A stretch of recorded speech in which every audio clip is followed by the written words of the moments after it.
Oh, just saw it on your, I saw it on your deal. Right, 4th, 23rd, okay.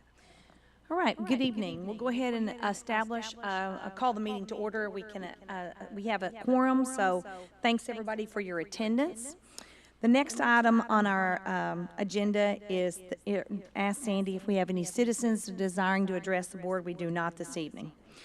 The third item is a quick recap of our board retreat. And first of all, I would say that we had a public meeting held here on the campus on the 23rd of April.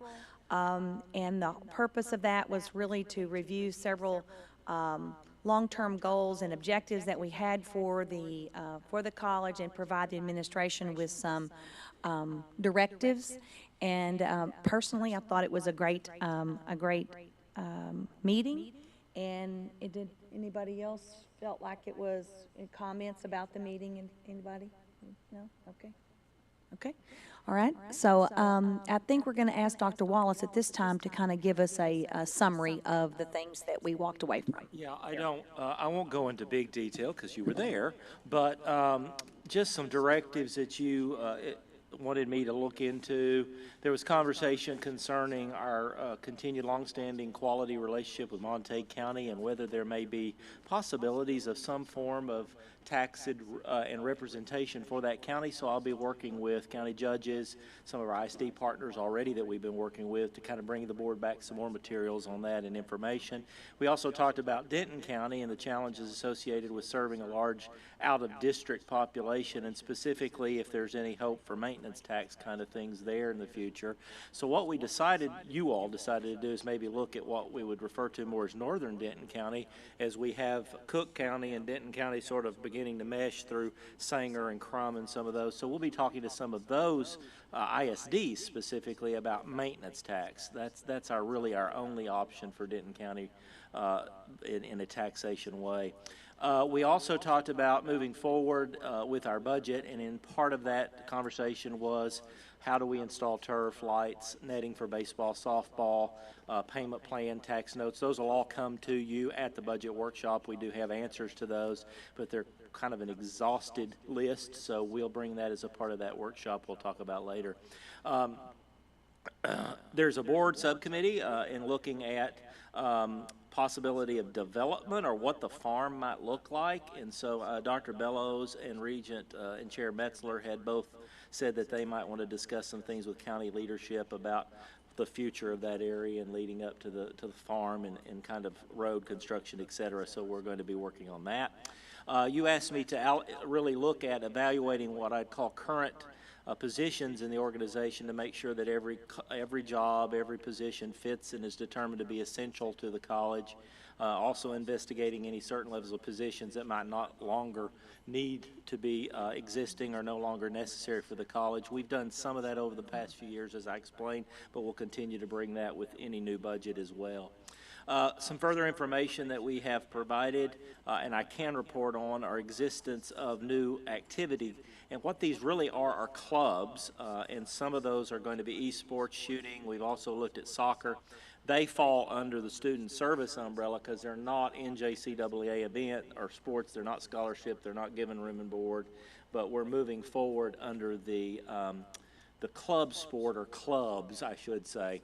Those clubs exist already, or Black Student Union. We have a Latino group. Those are things that are created by our students and asked for by our students. So those will fall under the clubs. We have a current couple of full-time employees that are willing to sponsor those clubs. So we'll bring more of that also during our budget hearing with you because those are limited investments for the board.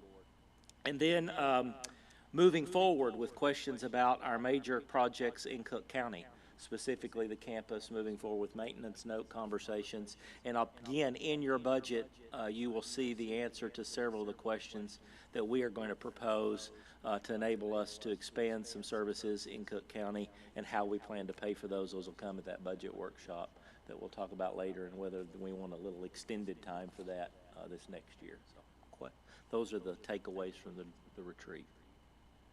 So moving forward with those. Thank y'all. Thank you. All right, the next item on the agenda is the Chancellor's report. Dr. Wallace? Thank you. To say that the last month or so has been a whirlwind's a bit of an understatement, so I have quite a few things to report to you this evening, but I don't want to regurgitate what you already have in front of you. But first, I have to say this. We owe a tremendous amount of gratitude to the staff that have been participating in the 100-year birthday. This has been quite a year. So many of you were able to attend our events, and so many of you have been involved. But I think we do. It's still going to kill me, but we owe a big, big, big, big thank you to Sandy Otto for heading up all these events. So go ahead. That's why I didn't put my chancellor's report in the J drive, because she would have seen it. But Saturday, May 12th, the Munster event was just a huge success. Lots of folks, a great activity. But that has a lot of people in Cook County to thank. Heritage Park and Melinda Clement, Munster JCs, the Munster Volunteer Fire Department was involved, the Munster ISD Ag students helped us set up. Munster Chamber of Commerce, Weber Ranch Distillery, Roger Dieter made the cake, the Dieter brothers did the barbecue, and Goodies on Board did several of our appetizers, so we really need to thank those folks, plus our maintenance team, our athletes, Sharon Murphy, Ermy Kemp, Casey Cove. There were so many involved in all of that, so would you give all that group a big round of applause, please? Graduation was a huge success with over 500 walking. That was a lot of handshaking, and it was marvelous. And we had we probably surpassed 4,000 in attendance this year.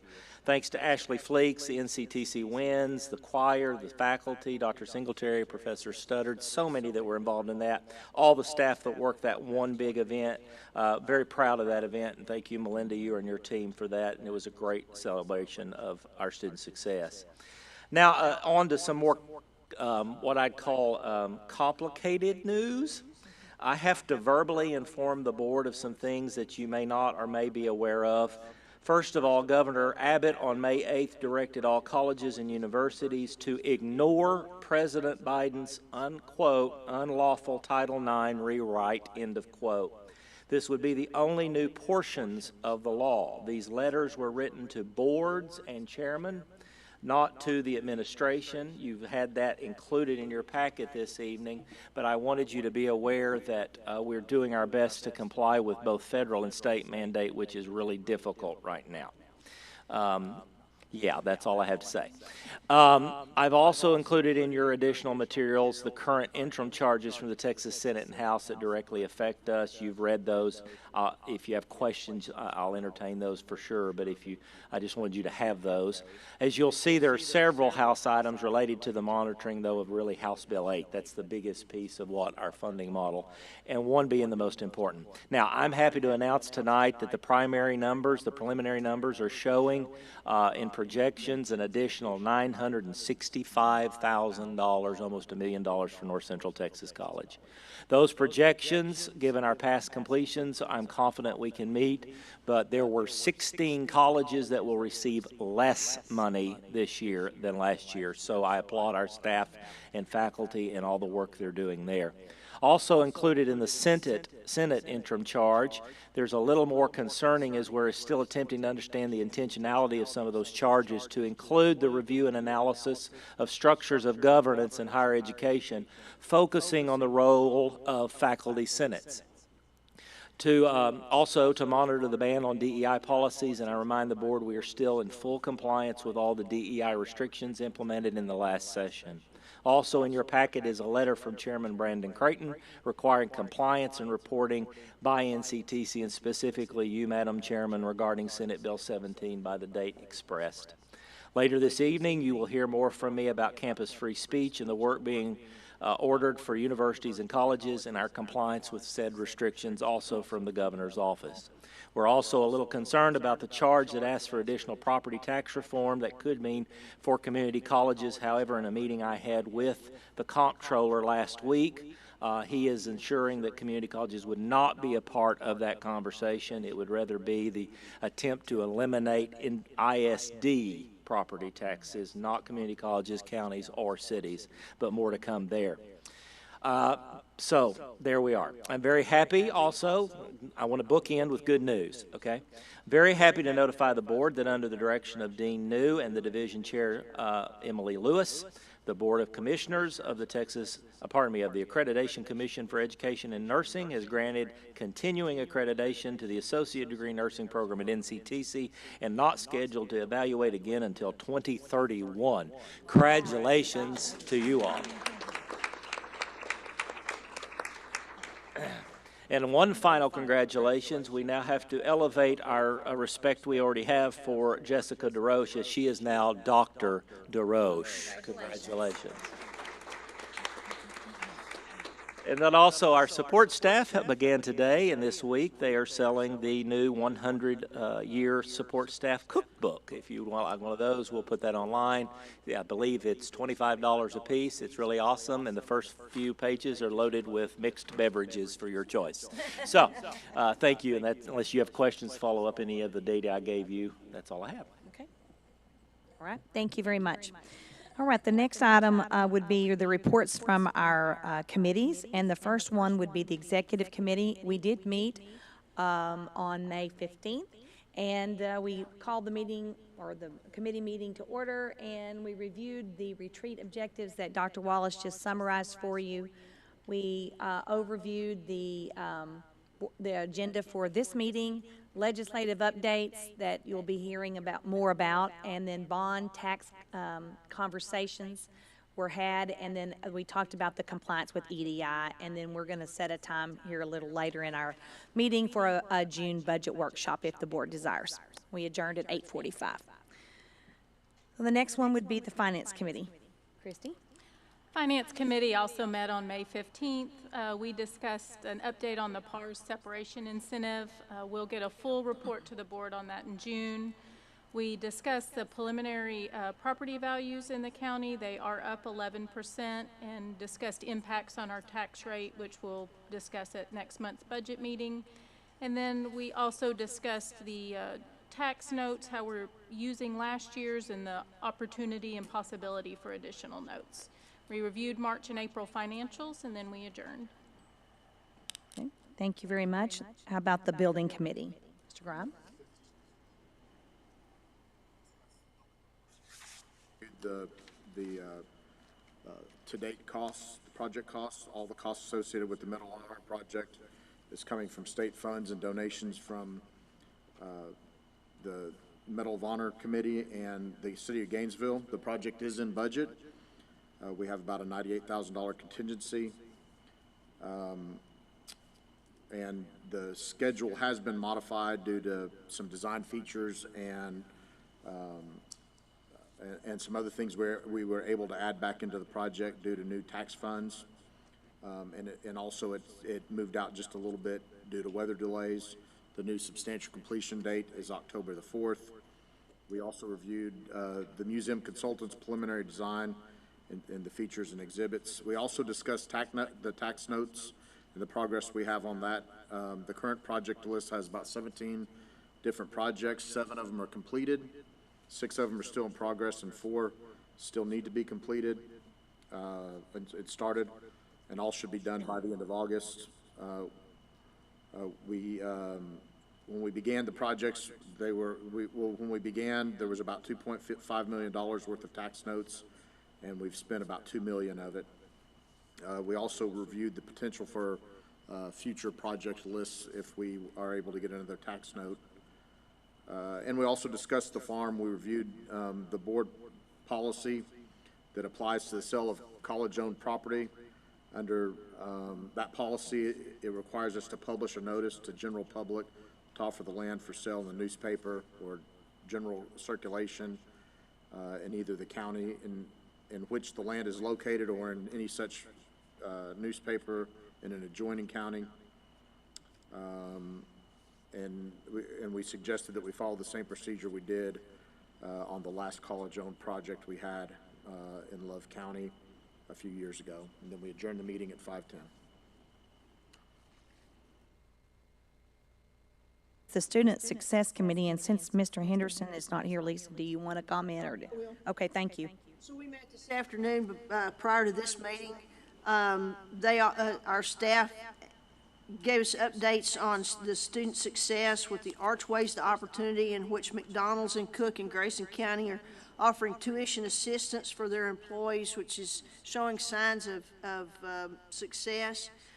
They also talked about, those are scholarships, by the way, Amazon Choices Program, which is a tuition reimbursement program in which Amazon is providing tuition coverage for their employees. It's more specific what they would be getting coursework in, whereas the McDonald's, it's not, they're not specific as to which field area of study that they would pursue. They provided an update on the timely care services that we selected about a year ago. They talked about a lot of success with that, and we have a score right now of 51.9, which is a range of -100 to +100. So we're doing quite well with that. There's a program within that about students, faculty, and staff on counseling and training about suicide prevention. Then finally, they talked about a safe storage of options of legal means, meaning if a counselor takes in a controlled substance, how they are to handle that, if it's a firearm or anything that has a lethal association with it, being trained on how to handle that, which will also bridge over to our police staff. And then the Red River Promise, there was a Peterbilt tour with the Red River Promise, with showing students how to, some of the programs that are there. Debbie with External Affairs talked about a couple of grants that we've got, one being a Title V Hispanic Serving Institute grant, the TRIO grant, and the TRIO Talent Search grant update. It looks like they're serving a lot of diverse students in a lot of ways, with a lot of success there. They also talked about the we closed with the Greater Texas Foundation Emergency Fund. This year they helped 44 students at a cost of about $11,000. They've got reserves remaining for continued support of that particular program. Okay, very good. Thank you for that report.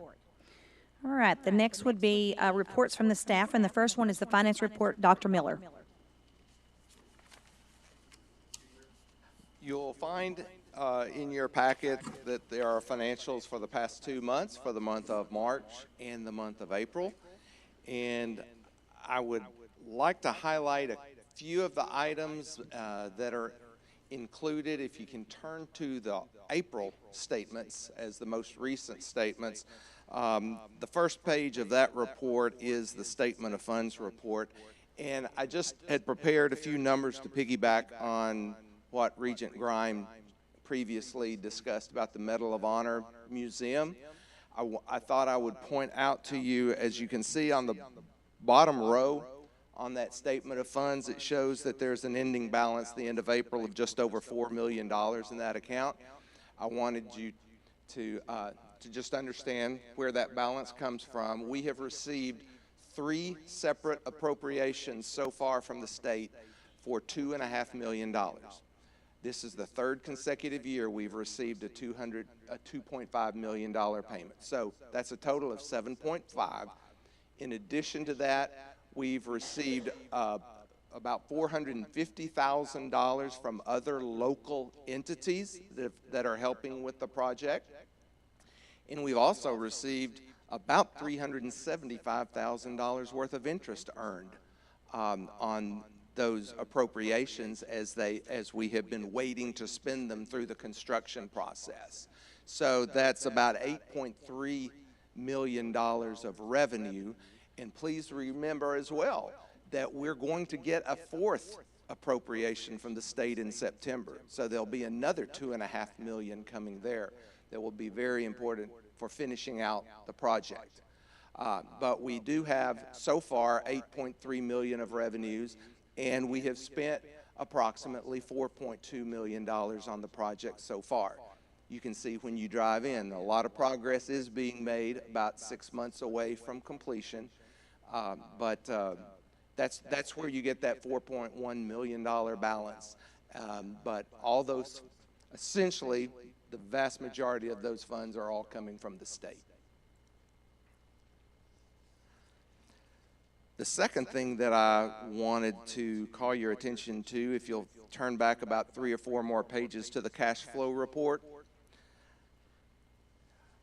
the middle column on that page always shows how much funds we currently have in board reserves. And at the end of April, we see that number was $15,689,000.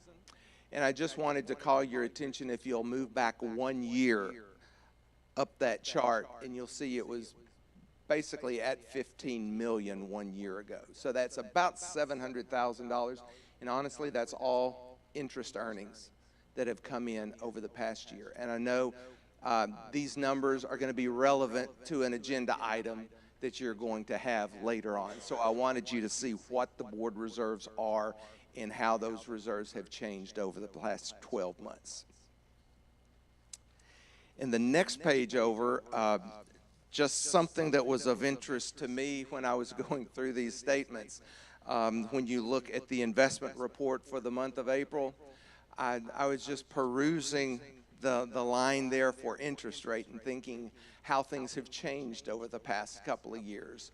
And as I went down there, the thing that sticks out like a sore thumb is the fact that we've got a CD down there drawing 1% interest. Virtually every account's either 4 or 5%. And we've got that one sitting at 1%. Well, I decided to go back and do a little research on that. That is a 24-month CD that was purchased 2 years ago next month. So I went back and looked. 2 years ago from this month, in the month of May, we didn't have a single account that was earning 1% in interest. It was all less than 1%. So when we purchased that 2-year CD, that became our highest earning investment at that point in time. But we locked it in for 24 months, and things have changed. But I would just remind you, those same changes will also happen at some future date when it goes the other direction. And the fact that we have some of our money locked in for 24 months, we'll say, boy, aren't we glad we did that, because we'll be able to enjoy those as interest rates decline. But just a little summary of where we are. That CD does mature next month, so we'll be looking at reinvesting it, and I guarantee you it'll be reinvested higher than 1%. Are there any questions or comments you may have about anything else in the financials? Okay, thank you. All right, the next one would be the Faculty Senate report, and I believe we're going to ask the Senate President, Professor Jane England, to give that report for us this evening. Thank you. Good evening. I am Jane England, the President of the Faculty Senate, and this is Misty Hamner, who is the Vice President of the Faculty Senate, and Amy Hoffman, who is the Secretary of the Faculty Senate. And we really appreciate Dr. Wallace giving us an opportunity to share information with you about the role that the Faculty Senate plays in the functioning of this institution. Having a Faculty Senate is, of course, a SACS requirement, and therefore it is necessary for accreditation, but having an effective Faculty Senate is also essential in creating and maintaining a learning atmosphere, which is based on mutual respect and trust between the administration and the faculty. And I can say that we certainly have that here at this college. The mission of the Faculty Senate is, first of all, to play a substantive role in shared governance and to play the role of a supporter and a partner with the administration in making sure that the goals of the college are followed, that the mission of the college is fulfilled. The Senate serves as a liaison between the administration and the faculty. We also try to maintain very effective communication among faculty members, but also between the faculty and the administration, and also between the faculty and the staff, who are essential to the functioning of the college as well. We also provide a forum for faculty members to express their interests and their concerns, and we provide a venue where issues that are important can be discussed. The meetings of the Faculty Senate are held every month on the first Friday of the month, but we also schedule meetings at different times, often to accommodate Dr. Wallace's schedule, because he very often wants to come and speak to the Senate and share with us information about something that is really important, and we definitely appreciate his doing that. The Faculty Senate officers also meet with Dr. King once or twice a semester, and with Dr. Wallace. This semester we met once with Dr. King and Dr. Wallace together, once with Dr. King, twice with Dr. Wallace, and of course Dr. Wallace did also meet with the full Senate twice this semester to share information with us. The composition of the Senate is the Faculty Senate officers are elected at large, and we do have term limits. Faculty Senate officers can only serve 2 terms in each office. The terms begin on June the 1st, and the term ends on the following May 31st. So this is one of my last acts as Faculty Senate President.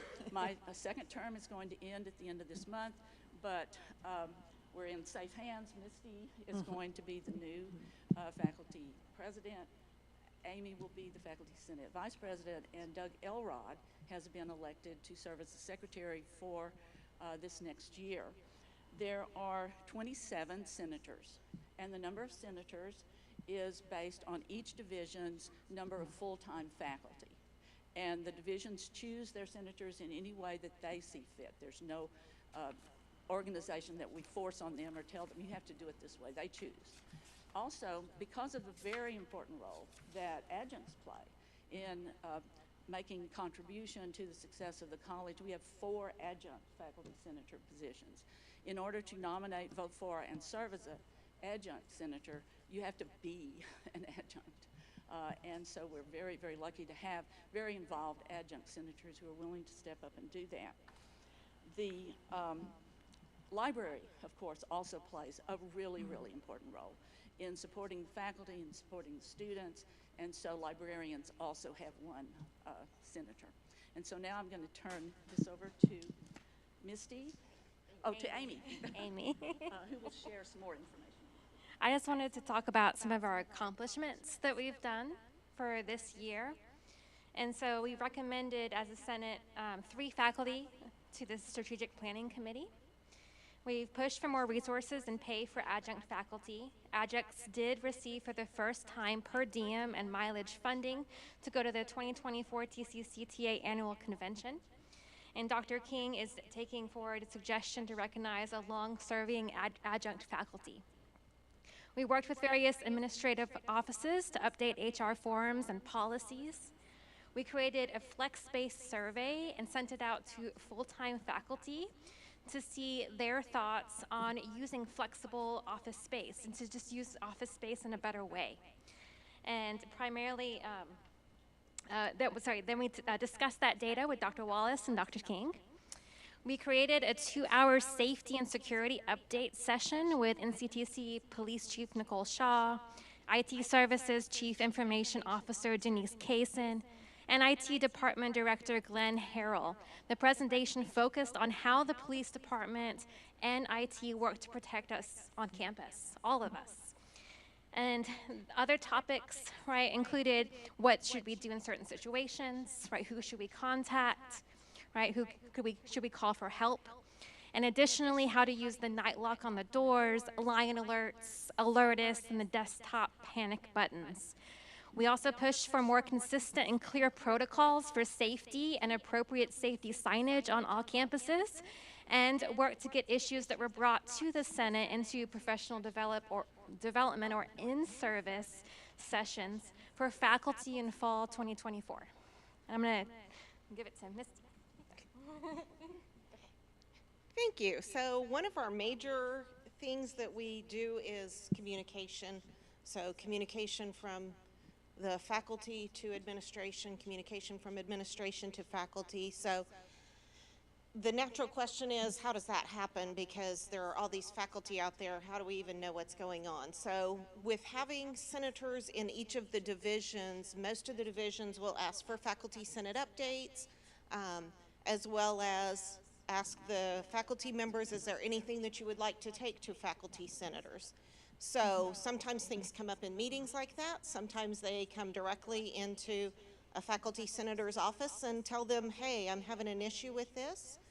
And those senators then either bring those issues to the monthly meeting, or if it's a more pressing issue, they bring it directly to us. At that point, we start researching, who do we reach out to? Who knows this? Who can fix this?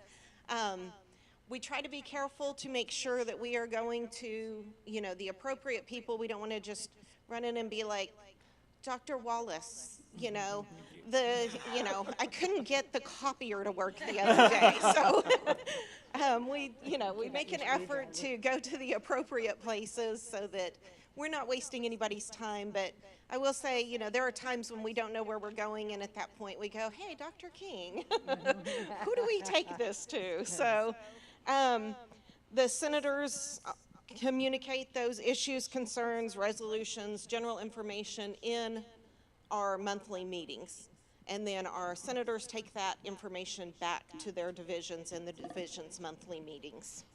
So what's coming up for this next year? I'll give you a little preview here, Dr. Wallace, Dr. King. One of our issues that's ongoing every semester, it seems like there are senators or people walking into my office and going, I have a student who is not able to come to class because they don't have transportation. Transportation issues seem to be a big issue for our students as we have more and more students going to ride-sharing options and things like that. If they can't get a ride share, they can't get to class. So we're looking, along with several other groups, at how do we address this? How do we, get back some of our public transportation maybe that we've had in the past? Is that feasible? Is it something that would work? Would it help? We have an increasing international student enrollment suddenly, and that has created a little bit of chaos in the classrooms. And we're trying to keep an eye on that. That will definitely require some more resources, especially in advising and tutoring, as some of these students are coming in, and even though they are taking a language test, their English skills are not always great. And so they need the resources to be successful in the classroom, and that is a major concern for faculty across the board. And then one of our other issues is just trying to streamline the professional development funding process, just to make it easier and more cohesive so that there's only one list of requirements, things like that. So that's just a little preview of what's coming up, but I'm sure there will be more stuff that comes up that just walks into our into our offices, but for now, that's the main things we're looking at. Thank y'all for letting us come and talk to y'all about Faculty Senate and what we do, and if you ever have any questions about what we're doing, or if we have any evil or nefarious plans, feel free to reach out and ask us. We're not really. Thank you. I would say this: I appreciate the Faculty Senate's engagement in so many levels. I do want to clarify that I asked them to present before the Senate interim charges came out, because I wanted the board to get a sense of what we work together and how they work and how they're elected. But there will be a lot of conversations in the future based on the interim charge, I think, with our Senates, working diligently also with TCCTA in some of those conversations. But I think that we are in a fortunate position in the fact that we don't always agree, but we have a channel of communication to that effect. They sometimes bring me something, I go, we just can't. I sometimes bring to them and they say, are you crazy? But it is a relationship, and Dr. King is instrumentally involved in that as well. But I do appreciate that they have put in place some things that are filtering out the trivial. I mean, I hate to say it that way, but the benign, so to speak. So I do appreciate that about our senators and our Senate representatives, but I appreciate you ladies sharing with the board your role and your scope tonight. And of course, they are open to questions if you had any. Thank you all. Lightning, thank you. All right, the next report would be the, talk about the steps that are taken to comply with the governor's directive for GA 44.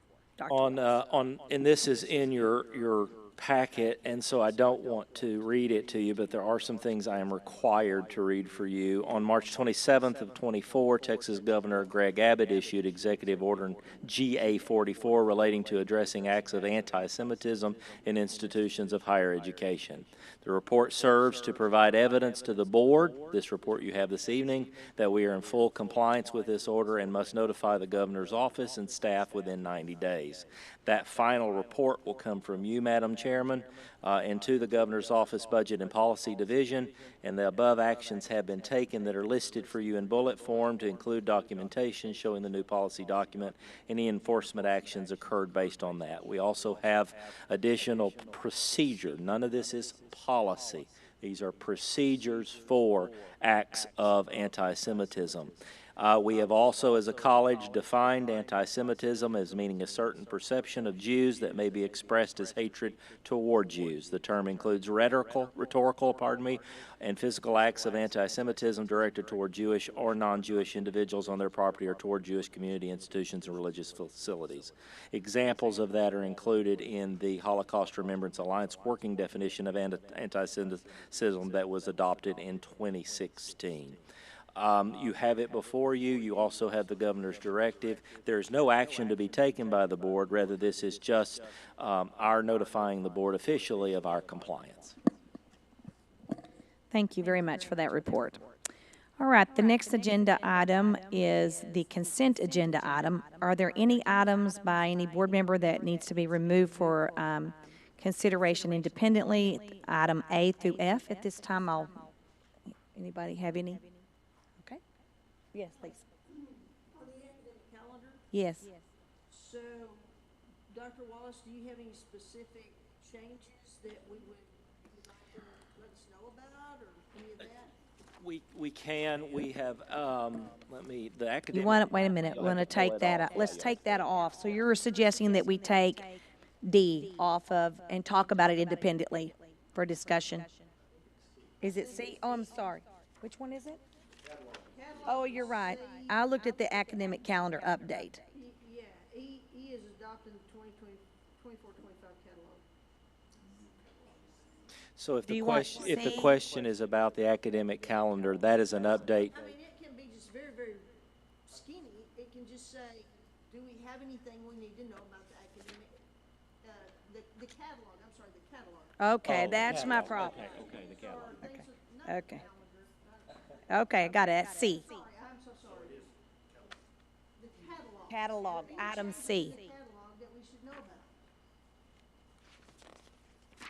There are. So then we probably need to take that off and we'll talk about it independently.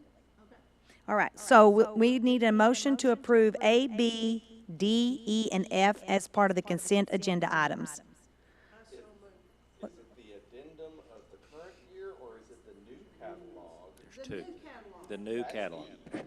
You want, Oh, my gosh. so let me, if I may, Madam Chairman, Yes, may I just, so you have several items on consent. You have the minutes, which are self-explanatory, but you have a consideration of adopting to the current catalog an addendum, which is C. Okay. You have the consideration of adopting a shift in the academic calendar because we do a two-year academic calendar, which is D.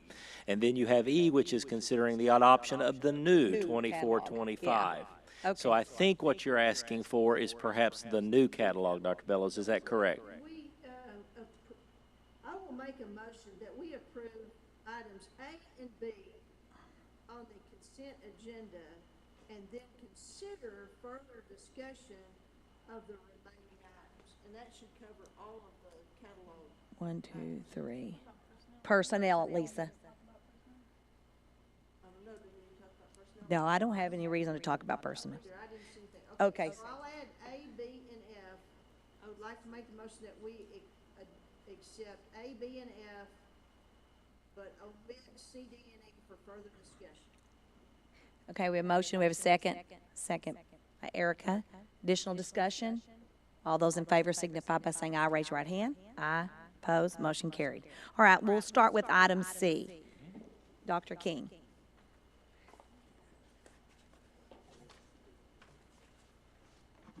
This is about the addendum. Yes.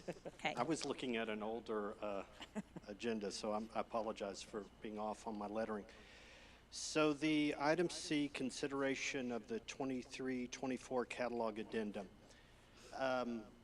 As we approve a catalog, anything that changes after that point, we have to run it through the official approvals at the college, including instructional council, and in some cases, cabinet, and then we make that as an attachment, an addendum that we post online so students who are looking at an older catalog are looking at everything that has happened at the college as far as programming, dates, any type of information change. That's a full transparency model, so students are aware of what is happening. We make that available on our website, and it actually notes that it is an addendum to last year's catalog. You know, there was a time where colleges would just make changes and then students would figure out when they arrived. That's not where we are today. Would you like to continue with the others, or you want to stop and ask questions on this one? Just if there's anything that stands out in your mind, having been in this business for a day or two, that you think we should know before we all up here go, yes, just let us know at this time. Well, I don't think there's any aha moments here, but I am really proud about E. That is a big one for me, and I'd like to talk about that for just a second if I could. The catalog has always been a challenge. It's complex. It involves so many different aspects of the college. I remember one of the first times I visited with you, Regent Bellows, you were in an instructional council and you said, this is the best catalog product that we, do you remember saying that? And I remembered those words, and you know. I think it deserves Yes, a moment. yes. She is exactly right. It was frustrating for so many of us, the older product. We used it, we struggled through it, but it wasn't as effective as we thought it was. We made do for 2 years. Now we have another product, Modern Campus. We're using it. It has several features we think are going to be easier for our faculty and staff to use.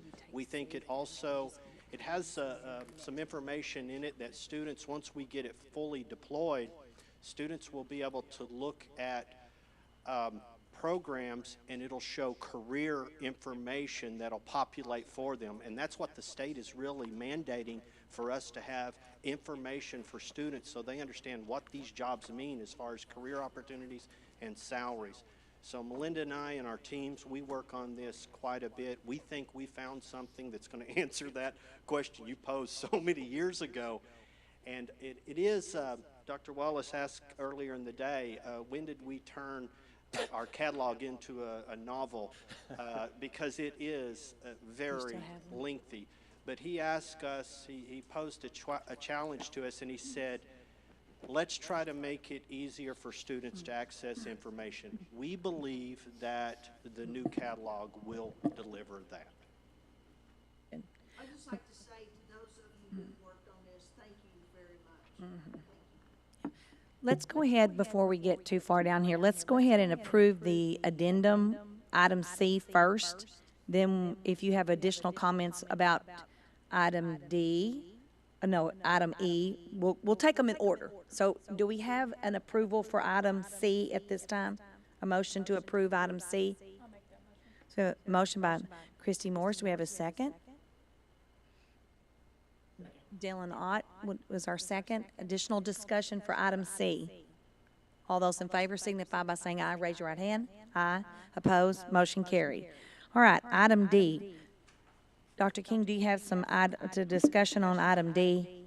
I do. Periodically, dates change. Some of these are internal things that we change at the college. Sometimes they come outside of the college as far as financial regulations or some kind of date that has recently been sent to us that we need to add to the calendar. Again, in the name of transparency, we update our academic calendar and keep that information available for our students. Some of this came from financial aid changes. So we're just keeping it up to date, make certain that all the information is up to date and students are aware of deadlines. Perhaps the board knows this. I don't want to take for granted you do. There are also mandated dates that shift by the coordinating board regarding when we can start classes and not. There is a common calendar our colleagues and all of us are supposed to follow. We do. And so that shifts it some, quite a bit. And we received 9 additional pages of federal regulation today on financial aid, so you may have another one of these come in the next month or two based on that new report we received just this afternoon, I believe, Dr. Miller. So. Has the summer scheduling changed any specifically? I mean, there was a point where we had to go like 5.5 weeks or something. We're back to the 5 weeks. Do you know what I'm talking about? Yes, that's Okay. We're still in compliance with the 5 weeks. Okay. Because part of that 5.5 weeks included registration periods, which we account for, but that does not have to be included in the college calendar. This is more operational. That's more functional whenever we're helping serve students. This actually deals with contact hours, which is what is in the peak time in the class. Thank you. I would add that occasionally various aspects of community groups at the college will add input what would be in the best interest of the students. And we always try to make those dates align with what's going to help the student. We don't do any surprise things where there's a drop date where a student could not have access to dropping that course. So we always try to stay in communication, all aspects of the college, so we're really doing what we can to support our students. All right, so that addresses the comments from Dr. King regarding item D, which was the 2024-25 academic calendar update. Do we have a motion to approve? We have a motion by Erica Sullivan, second by Dr. Bellows. Additional discussion? All those in favor signify by saying aye. Raise your right hand. Motion carried. Thank you.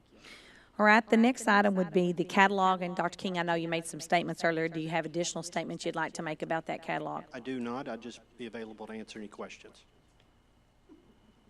Thank you.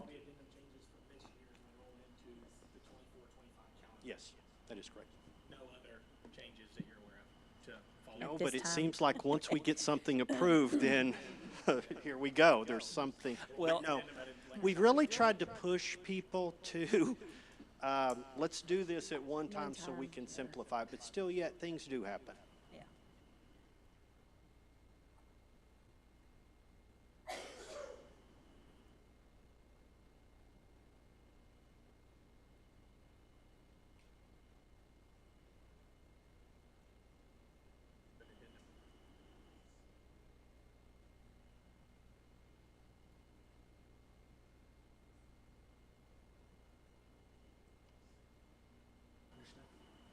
Okay. Motion to adopt the 2024-2025 catalog.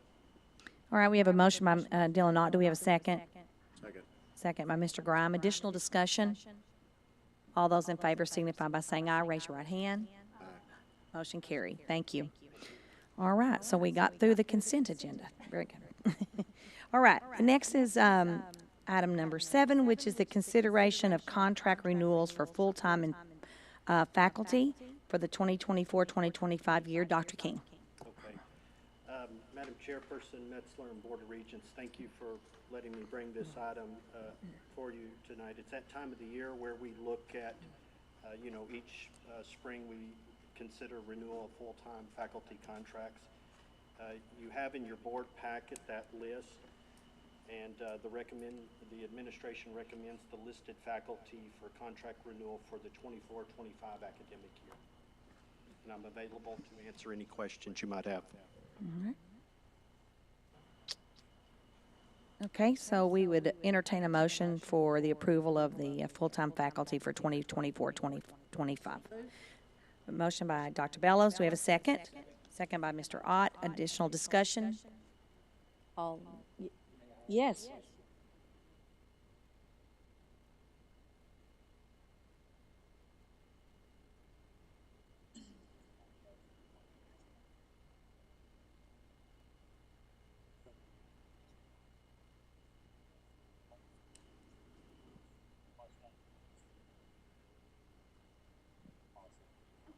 I will amend my, did you make the motion or did I? You did. I will amend my motion, I will recommend that we, accept the consideration of contract renewals of full-time faculty as presented by Dr. King, and further invite Dr. Wallace to, extend those contracts to be posted at this time. Okay, so we have a motion by Dr. Bellows, second by Dylan Ott. Additional discussion? Sorry. Okay, we have no more discussion at this time. We'll take a vote. All those in favor signify by saying aye. Raise your right hand. Opposed? Motion carried. Thank you. Yep. All right, the next item would be the discussion and possible action regarding the teach-out and closure of farm and ranch management program. Dean Huffman's not here, Dr. King. Oh, she is, there she is. Yes. Behind, I couldn't see her. Dean Huffman will provide some specifics, but before she does, I'd like to make a few comments with your permission, Madam Chairman. Sure. We're always reviewing and considering program expansion and elimination or closure or reduction. This happens at all colleges. I know it's sometimes difficult when we look at these considerations. We've actually closed programs at this college. You may remember that. As business leaders, you are very much aware of the changing dynamics of the marketplace, and I think we always have to be aware of the allocation and reallocation of resources. Dean Huffman will get into some specifics about the programs and how we view moving forward. But I do want you to know that we take this very seriously. We've studied this for a while, and we don't take these types of conversations lightly. Thank you. Good evening. Thank you for letting me present this. While farming and ranching is a very important part of the industry here in Cook County and the surrounding area, that doesn't always translate to high enrollment in our programs. And so what we are finding is that many individuals in farming and ranching get their experience on the job. They've grown up on a farm, or they've taken VOTEC in high school or things like that, and so when they come to college, they decide they want to get maybe some business management classes or something like that, and they're not choosing the farm and ranch programs to do that. So I'll refer you to the information that we placed in your packet.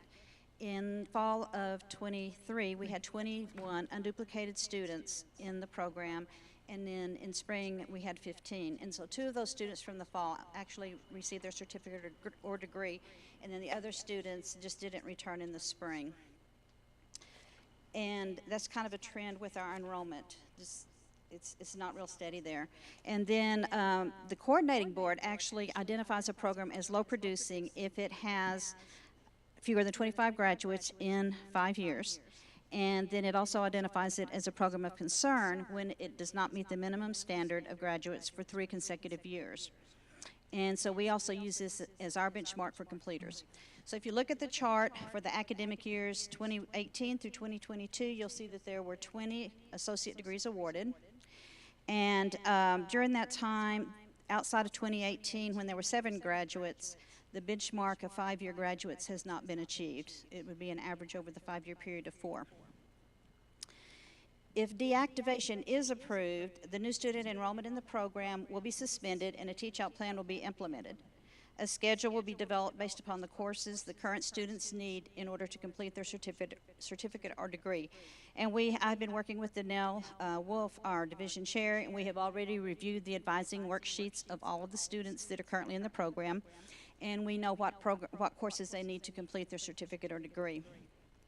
So if approved, the students will be notified that the program is being deactivated and referred to their advisor to help them schedule the remaining classes.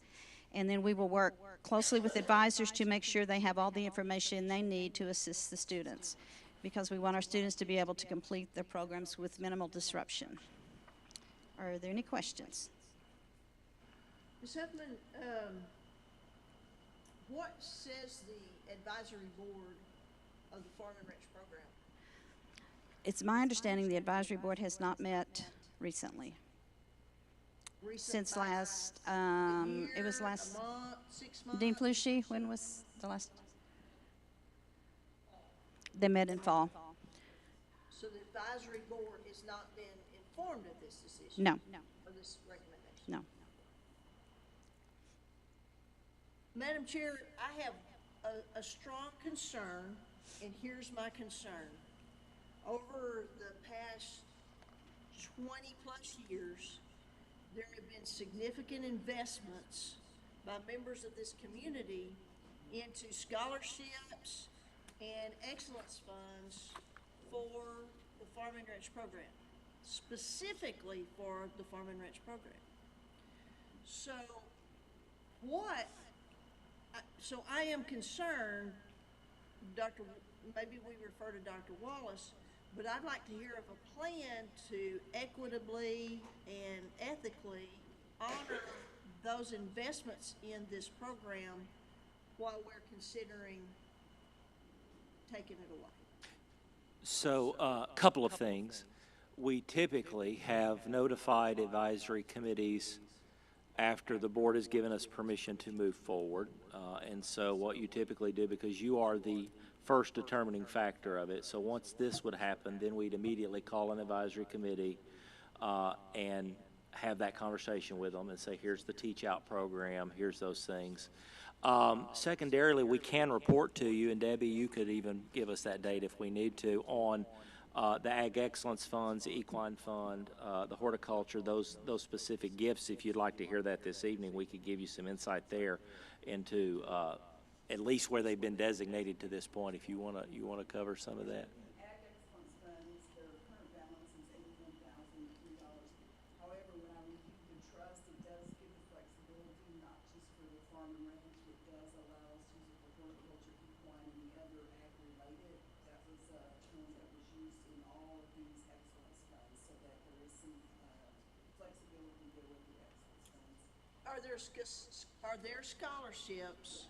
I put together, I reviewed all the scholarships that we have in the trust. And looking at, there are scholarships that say, but they also say ag-related. So it could be horticulture, it could be equine. And so I was pleased to see that it doesn't say farm and ranch. And like the Friends of Ag scholarships, they were all ag-related. So that could be any of our ag programs. It doesn't have to just be farm and ranch. Now, we'll still do due diligence to these individuals to go back and just say, listen, here's been the shift. And we hope they understood that when they give. That's a chance you risk, as they think in terms of, but as we look at the letter of the law and their agreements that they have written and signed. Feasible thing, Debbie? To go back to all the people who donated over the years?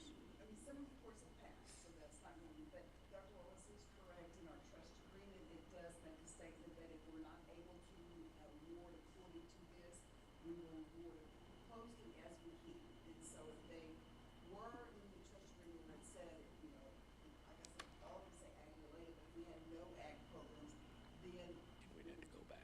be able to still benefit the college and the scholarship programs, because we've changed it to the word preference will be given to you versus it must be, so that gives us some flexibility. Okay. We've made a tremendous investment in the facilities for ag-related. So is there a plan that you would be pursuing, and what would be a time frame of that plan so that we can utilize those facilities that have been invested in? What is your plan?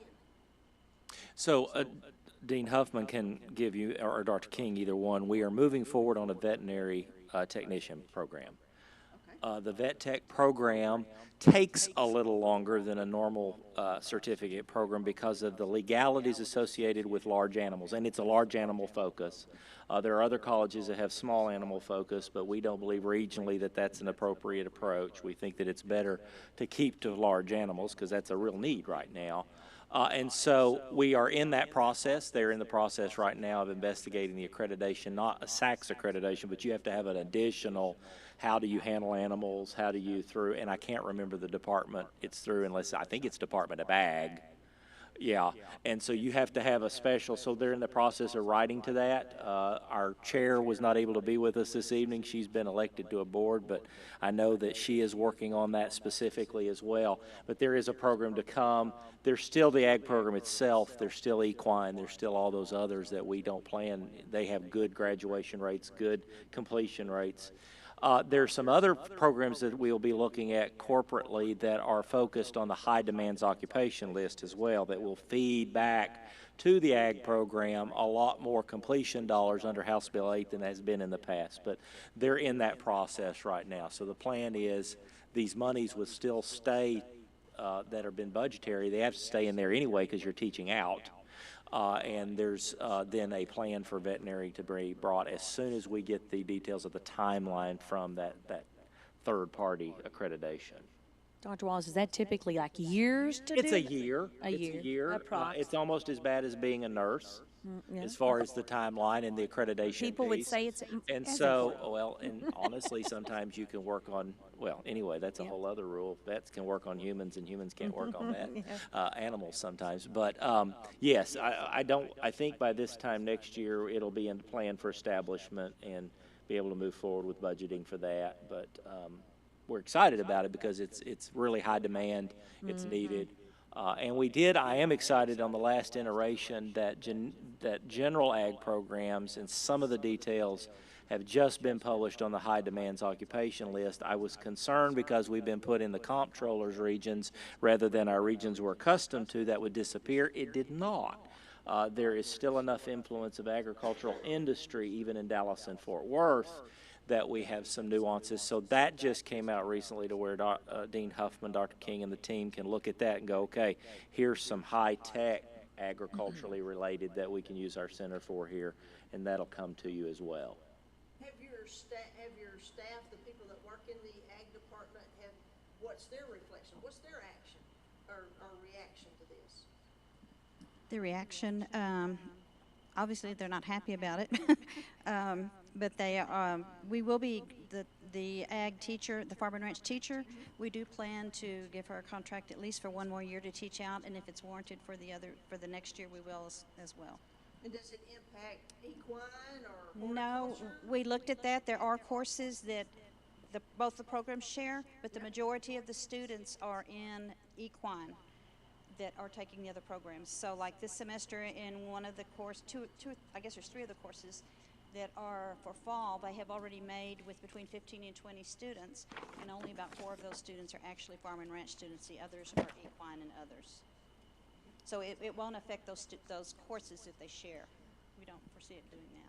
So how many courses are specific to this program that we would have to quit, for lack of a I'm better term? trying to think, probably, Sorry, I know it's kind of a I don't have that in front of me, but I'm thinking probably about 10. 10.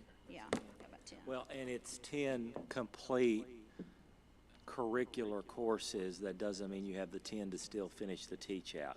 So that's why you look at each discipline. Right. Each student and their program.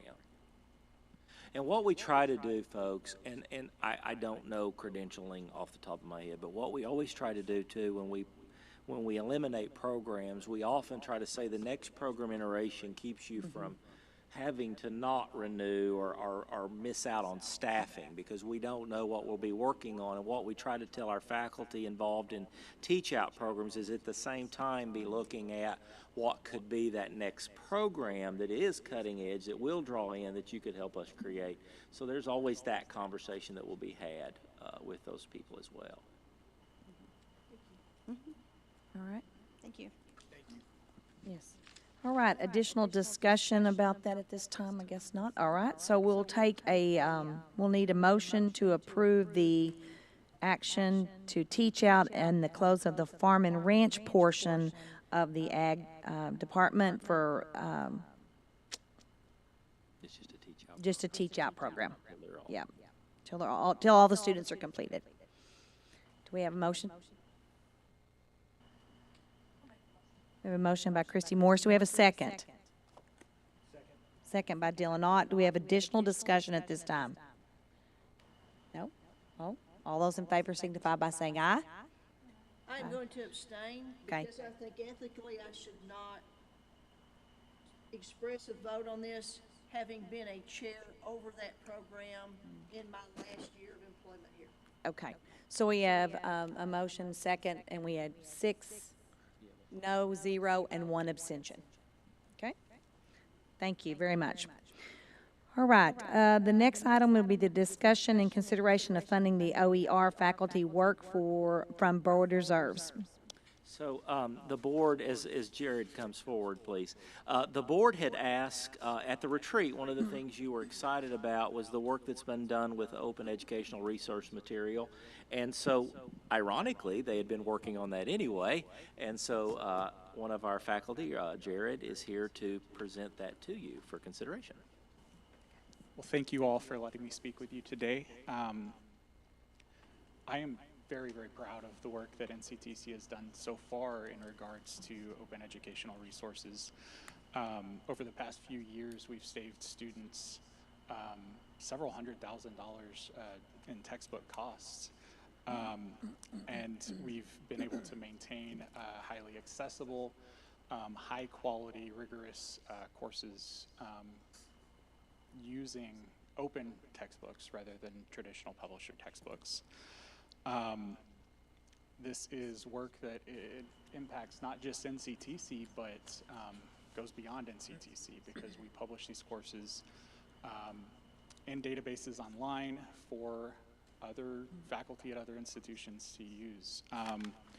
And so I'm very, very proud of this work. We would like this summer, Tamar Bell and I would like this summer to lead a project to continue to develop more curriculum, additional courses that implement OER as the principal textbook resource. We both have experience doing this kind of development work. We both have experience leading other faculties, faculty members doing this kind of development work through grants that NCTC has been awarded from the THECB. We are currently working on the second grant that NCTC has been awarded from the THECB in regards to OER.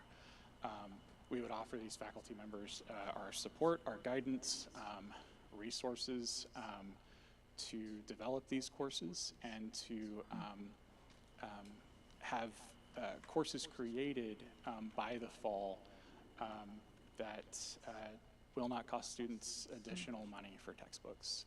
That's kind of the plan in general.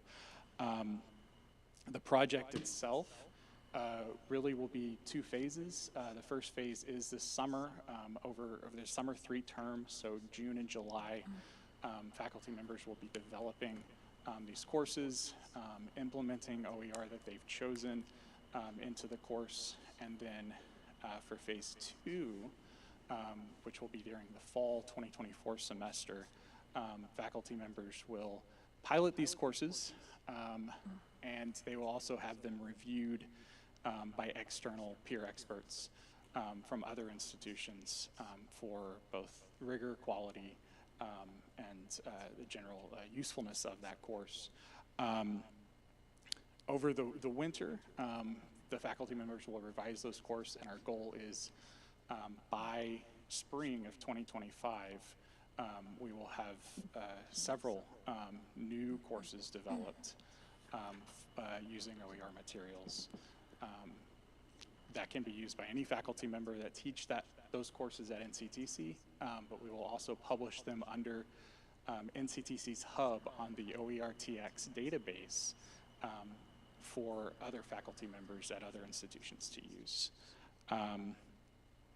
I do want to emphasize again that OER, not only does it eliminate the textbook cost barrier to students, I know I've had many students personally that have struggled at the beginning of courses in paying for textbooks, and OER materials kind of eliminate that barrier. but these materials also can be integrated directly into Canvas or not. They can be accessed through e-reader devices. They can be, in many cases, printed. And they can be read on many other different kinds of devices. So they're very, very accessible. I think equally as important as the textbook cost savings is OER is day one access for every student in terms of the materials. So there's no waiting on your textbook to be shipped. There's no waiting on financial aid to come through. On the very first day of classes, students they can begin reading the textbooks, preparing for class, and therefore don't fall behind in class, which happens far too often sometimes. I want to thank the board for letting me speak, and would be happy to answer any questions that you guys have. So what the administration is recommending is the approval of what you might refer to as a grant for the expansion of OER, and the request to utilize board reserves in the amount leading up to $50,000 for implementation this summer. But we're open to further questions, of course. All right, very good. I know this is a very good thing for our students. I do want to point out in the narrative you have that we have saved students through this process $780,000. That is remarkable, folks, and I applaud the work. There are certain textbooks. That's yes, great. yes. There will always be disciplines this doesn't work for, but there are so many that it does that helps the student balance that expense. So I just really appreciate your work as faculty in this. All right, so to approve the grant, if you want to call it that, funding for the work to be done as we prepare for additional OER textbooks, we'll need a motion. I'll make that motion. A motion by Ms. Morse. Do we have a second? Second by Mr. Ott. Do we have additional discussion at this time? No. All those in favor signify by saying aye. Raise your right hand. Aye. Opposed? Motion carried. Thank you very much. Thank you all. Right. So the next item would be discussion and consideration of funding the health science equipment upgrades from board reserves. So I believe we have Dean New. Thank you. I wish I'd have gone before him, though. As we all know, the NCTC Leo Mabel Health Science Center is going on 10 years now. Our mannequins in there are becoming a little antiquated. We would like to come to you and ask for updating of our equipment, but not only for nursing and simulation and fire science and paramedics, but also for the radiology department and also the surgical technology department, both in our radiological department and in our current, previous, our just released ASIN visit. We got an area of strength for the simulation center that we have there. Chairman Metzler has just gone through there, so realized it. And the mannequins, although they still look good, their systems are becoming outdated. The technology is not where it needs to be now, so we are asking for that. Down below, you have two scenarios. If we were not to get grant funding, the total we would need, I'm only going to read, you can see what we need there. If we got no grant funding, we would like to ask for that amount at the bottom right there. And then if we, yes, go ahead. Of the 300,000 college contribution, was that budgeted? No. What Dr. Miller and I decided we would do is use some of the contingency money that we plan. We're at the end of the academic year, so there's money there. And I thought, is there a way for us to participate in that? And we feel comfortable with that $300,000. And then to the point of the no grant, I really don't believe that's going to happen. We are very successful with Jet and Perkins. Perkins has become more challenging, not to interrupt, but even Debbie can attest to that there's less willingness by federal. That's right. Yeah. Looked at Perkins in the future, it's just not going to be allowed for grant. I did just check to see when we can know about the grant.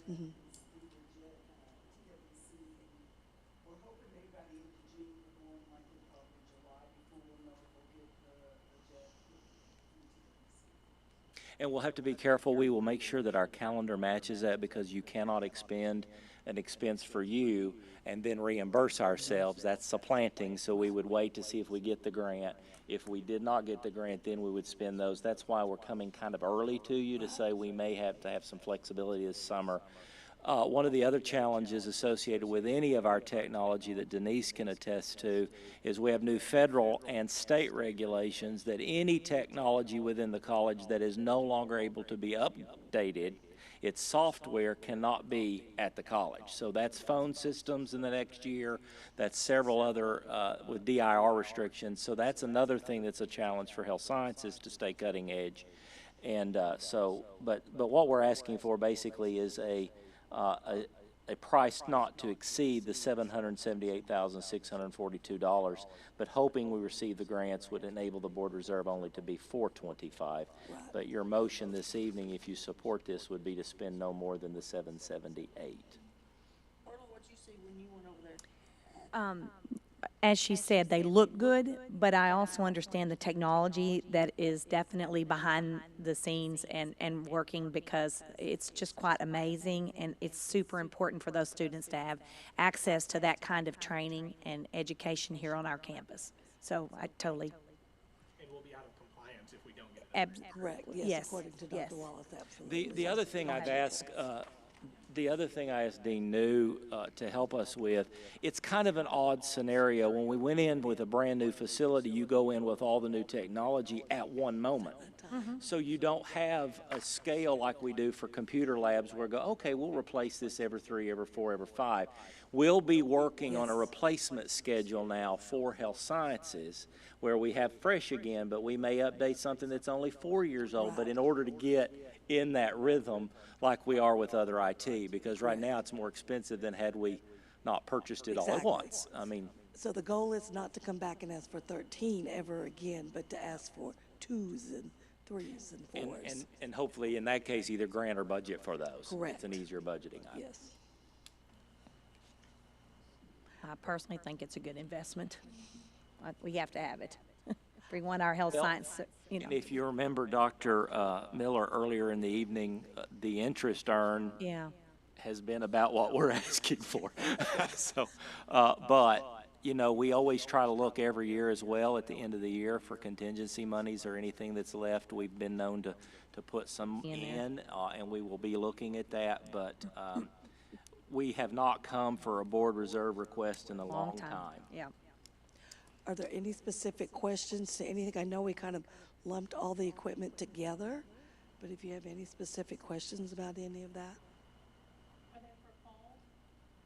Hopefully, yes. Yes, we've got invoices and purchase orders there because of the JET grant. We have to wait. Perkins, we had to have. Oh, we had to have actual bids to turn in. Right, Okay. yes. But then we'll wait and purchase those after we know about the grants. So Exactly then we'll right, know which yes. ones of these. So up to, not to exceed the 778, but we'll wait till. And you'll keep us posted, I'm sure, about those grants. Yes, yes, I'll be Okay. excited about the grants. yes. Okay. So, I'll make the motion to fund the health science equipment upgrades from board reserves. okay, we have a motion by Dr. Bellows, a second by Erica Sullivan. Do we have additional discussion at this time? All those in favor signify by saying aye. Raise your right hand. Aye. Opposed? Motion carried.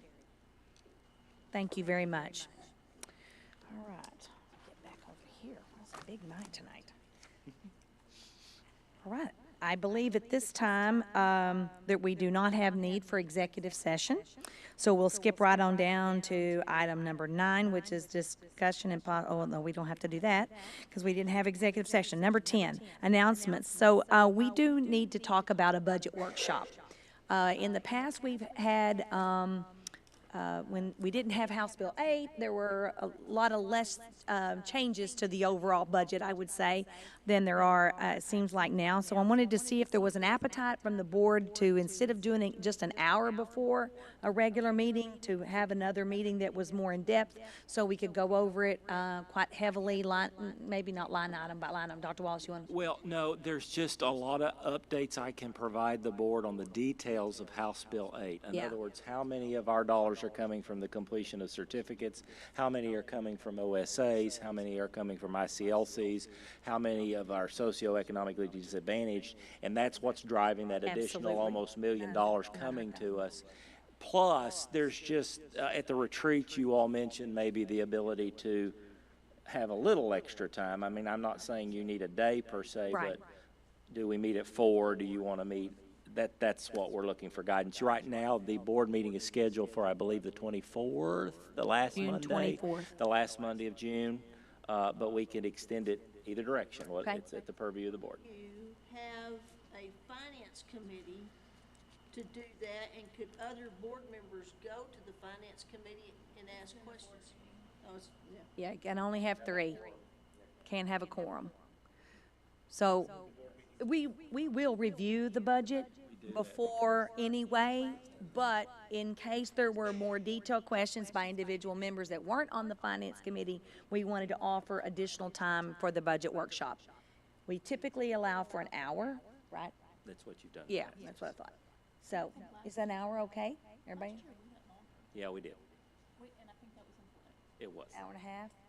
We went nearly, one year we went nearly 2 because it's what you all, now, we try our best to keep the actual board agendas lighter because you have the workshop, but that's the last board meeting before the fall. You all do not usually meet in July, so we push it to the 4th. To Mr. Ott, your question I think you were having is why not the 3rd. We push it to the 4th as late as we can in June to get as some much on work there. done.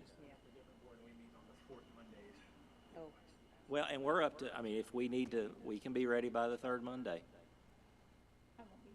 It's the 17th. Okay, the 24th you won't, okay. Well, you do not adopt the budget till be here the 7th. August. This is the workshop. You're not adopting any of it. Right, You're looking at it, you're giving us further guidance, we're having conversation of what it is, but you don't adopt it until August. Do we just need to meet in July, or is that a? Maybe so. That's up to you all. Switch the June for July. Does anybody have a conflict with that? What date you do?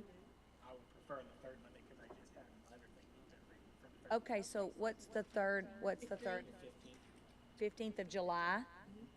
Dr. Wallace, that, anybody here, speak now or forever hold your peace? Have a vacation plan. You do? Not that week, though. I'm Not back. that week, I'm trying okay, to think. okay. I think I'm back. But do we have to statutorily? Is that adding a meeting, or is that an instead of? It's an instead of. I know, parse needs action. We on have to those. act, we have to have Ours. June. Okay, We do well, have we to have can June. have a June meeting and a July. It's not, we traditionally don't meet in July, but it doesn't mean Now, that we. there is nothing to say the board cannot meet during the day. I mean, this is for a workshop, that's up to you all. Okay. Okay. Do you meet during the day very well? I can make things work as long as I have plenty of time. Same here, I can. So meet what as if long as I we, know. what if we do this, let us work, let Sandy send out some email and look at your schedules, and we'll shoot still perhaps to go ahead and have the July meeting. We could split the workshop into different categories too, so let us work on some plans for We each have a of you. preliminary budget to You, look you, at. you get that about 2 weeks ahead of that meeting. Is that gonna push you? For July? No. No. That's what I've been trying to prepare for, is to be ready for that workshop. So by mid-June, I would be able to have a draft, for you to look at in advance of the meeting. Okay. We've heard from you. Let us work on some schedules. We can email each of you and see about times and all that. All right. Okay. Sounds good then. We will. Will we have our June 24th meeting no matter what still? We need to because Because of the the PARs. PARs, if We'll that, figure out what- yes. Well, now, But wait, if the PARS does not, if it, well, no, we have to still come back and vote even if it No, I doesn't. mean, you are looking at the data we will be presented for the SIP at the June meeting. Okay. You've not voted to do Right. anything We've yet. just looked at At that point, you will look to say, yes, it's a benefit to the college. You will have the option to make a motion to approve it, or you can let it die if it isn't. Okay. So June the 17th is the third Monday. But Krista can't do that. Oh, Won't be here. I'm sorry. Sorry. I didn't catch that part. Okay. Next time. Or we could maybe move that, instead of is Monday, not the only time we can all meet, so we could move it to a Tuesday, or if we had to, or something. Tuesday evening or something, just to get that done. Okay, or maybe Wednesday or Thursday, I don't care. All right, sorry, Sandy, you're gonna have to coordinate the calendars. She's Okay. used to that. Yeah, okay. All right, very good. So watch for your email so that we can get a date for the budget workshop in addition to firming up the date for the June meeting. All right, at this time, if there are no other business to come before the board, I'll accept a motion to adjourn. So moved by Mr. Ott.